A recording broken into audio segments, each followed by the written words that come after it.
Assalamu alaikum everyone and welcome to another episode of Plunk and Debunk. इस हफ्ते हमारे पास discuss करने को कुछ खास नहीं है। पाकिस्तानी सियासत और सहाफत कदरे स्टेबल रही है और ना ही अदलिया के हवाले से कोई ऐसी बड़ी पेशरफ्त हुई है जिसको हम इस एपिसोड में बैठ कर डिस्कस करें। तो हम यहाँ बैठकर अपने 8-10 मिनट पूरे करेंगे और फिर इंशाल्लाह जी छुट्टी। I broke up with my ex-girl. Here's a number. Psych! That's the wrong number! जिस तरह मैं कभी फवाद खान नहीं बन सकता, बिल्कुल उसी तरह ऐसा नहीं हो सकता कि पाकिस्तान में सियासी मेला लगा हो और गांव वालों को तबसरा करने के लिए कोई बात ना मिले। The latest gossip is that मियां नवाज शरीफ साहब अपने फैमिली के मसले नेशनल टेलीविजन पर बैठकर डिस्कस करते रहे और इस बात का इल्म शायद मियां साहब को खुद भी ना हो।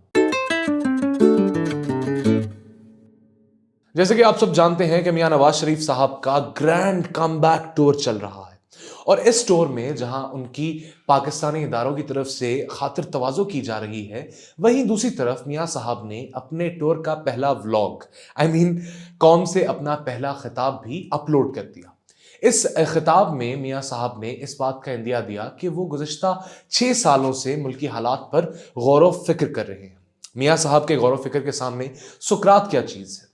अगर आपके पास वक्त नहीं था कि आप मियां साहब का तारीखी खिताब सुन सकें तो इस खिताब का खुलासा मैं कर देता हूं। इस खिताब में मियां नवाज शरीफ साहब ने अपनी यूजुअल आइटम्स ऑफर की, जिनमें मुझे क्यों निकाला, किसने निकाला, कैसे निकाला, हमने सड़कें बनाई, फ्लाईओवर बनाए, मुल्क को इस नहज पर कौन लाया और आवाम हमें वोट दें, वोट को इज्जत दे का वही टिपिकल नारा जो मियां साहब से मंसूब होता है। जहां ये खिताब यूजुअल मियां नवाज शरीफ स्टफ से भरपूर था, वहीं इसमें एक बहुत बड़ा तजाद भी शामिल था। तजाद ये था कि जब मियां साहब डॉलर के रेट बढ़ने और मुल्क की मईशत बिगड़ने का कसूरवार तलाश कर रहे थे और पूछ रहे थे कि मुल्क का ये हाल किसने किया, तो मेरा शैतानी दिमाग यही कहना चाहता था कि आपके छोटे भाई ने। अब ये बात तो वाज़ेह है कि मियां साहब के अपने भाई मियां शहबाज शरीफ साहब की सरपरस्ती में ही हालात इस नहज तक पहुंचे। तो ये किस तरह का सिलेक्टिव एमनीशिया है कि जब इलेक्शन करीब आए तो अपनी और अपनों की सारी करतूतें, सारी कारस्तानियां भुला दी जाएं। शायर ने क्या खूब कहा है, क्या ये खुला तेजाद नहीं है? 2-4 हफ्ते हो गए थे, हवा में कुछ अजीब सा था। Something was of. मेरी सुबहें, मेरी शामें हस्बे मामूल ना थी। Something was missing. मैंने बहुत गौर व फिक्र किया, बहुत सोचा, मगर ये मुअम्मा हल ना हुआ।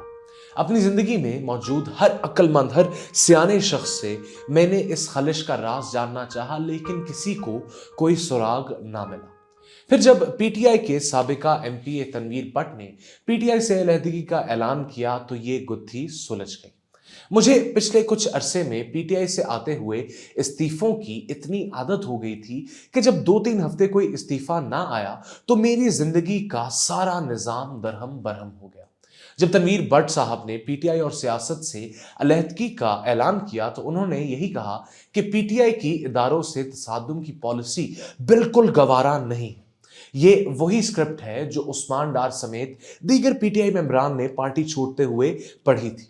अब यहां पर अल्फाज का चुनाव बहुत अहम है, बहुत की है कि ये तमाम मुनहरिफ मेंबरान एक ही वजह से पार्टी छोड़ रहे हैं। क्या इन तमाम मुनहरिफ अरकान को कोई एक ही बाबा मिला है जिसने इनको इस्लाह दी और जिसने इनको सही रास्ते पर चलाया, या फिर इसके पीछे वजह कोई और है? इसका फैसला आप मुझसे बेहतर कर सकते हैं। मगर इस सब सागा में इंटरेस्टिंग बात यह है कि पीटीआई के साबिक एमपीए तनवीर भट्ट साहब का जिस रात ट्वीट आया कि वो पीटीआई से जुदाई इख्तियार कर रहे हैं, उस वक्त ही वो supposed to be in police custody. तो पुलिस कस्टडी में मौजूद एक अंडर ट्रायल शख्स किस तरह ट्वीट कर सकता है? This is completely beyond me. और क्या ये ट्वीट इतनी जरूरी थी कि भट्ट साहब घर जाने का इंतजार नहीं कर सकते थे, या भट्ट साहब को इंतजार करने नहीं दिया जा रहा था? अब हम ट्विटर के ड्रामों को डिस्कस कर ही रहे हैं तो सहाफी शाहिद मेतला साहब ने ये ट्वीट की, जिसमें उन्होंने एक लोकल अखबार की इस सुर्खी को इस्तेमाल करते हुए इमरान खान को एक फैशिस्ट करार दिया। And this caught my I.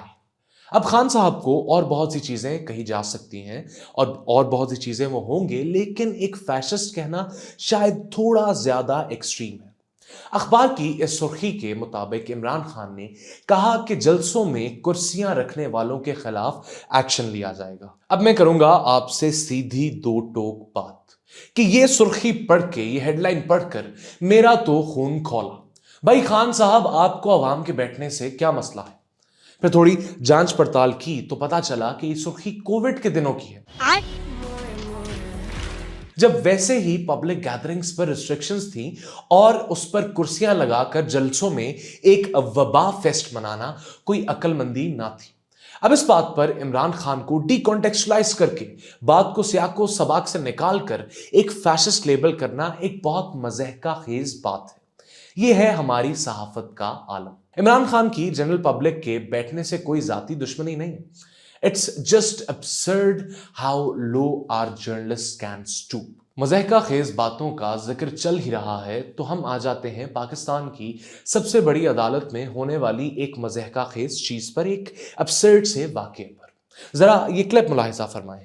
Judiciary کے ساتھ، انڈیپینڈنس جوڈیشری کے ساتھ انٹرفیئرنس اسٹیبلشمنٹ کی نہیں ہونی چاہیے۔ وہ اپنے فیصلے، اپنی مرضی نہیں، میں بالکل آپ کو روکوں گا اگر آپ آئینی زبان استعمال نہیں کریں گے۔ آئینی سواری کا بالکل نہیں کر رہے ہیں آپ۔ مجھے آئین میں ایک لفظ بتا دیں، اسٹیبلشمنٹ۔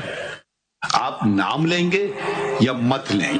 آئینی کورٹ ہے، آئین کی بات کریں، قانون نہیں۔ چلیے نہیں، فوج کی بات کرتا ہوں۔ نو، آپ بات کریں گے تو آپ بات کیجئے آئینی اور قانونی بات۔ اسٹیبلشمنٹ یہ پتہ نہیں کیا ہے۔